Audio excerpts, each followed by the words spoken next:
ডাকাত ছিলেন কে? ওমর। কে?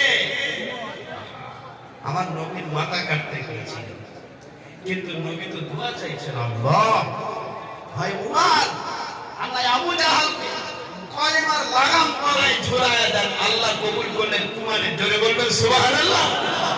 উমর ঢুকছে তরবারি নিয়ে, সাহাবীরা কাঁপছে। নবীকে বলছেন, নবী আমার কলিজায় চলে আসে, কলিজা চিরে দিচ্ছে।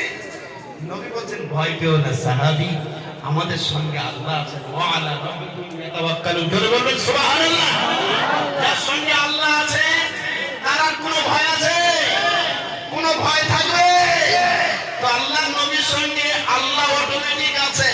আল্লাহর নবীর কাছে এসে উমর হাঁটু দিয়ে বসে তরবারিটা পাশে রেখে বললেন, নবী কলেমা পড়ায়া তার মুসলমান হয়ে যায়। জোরে বলবেন সুবহানাল্লাহ। কলেমা পড়বার পরে আল্লাহর নবীকে বলছেন, ইয়া রাসূলুল্লাহ ভয় পাবেন না, আগামী কাল থেকে বজ্র কণ্ঠে কলেমা দাওয়াত দেওয়ার জন্য আমি উমর সামনে থাকব, আমার ভাইরা পিছনে থাকবে, আর আপনি পিছনে থাকবেন।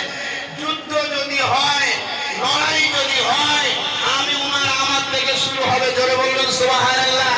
মুসলমান বাঘের জাত কোন বেঈমানের কাছে ভয় পায়? পায় না। এক আল্লাহর কাছে মাথা নত করে থাকতে চাই। আল্লাহ যেন আমাদের কবুল করেন, বলেন আমিন।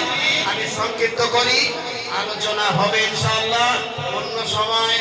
আমার পরিচয় আমি আর মাইকে দেব, দেওয়াটা ঠিক হবে না।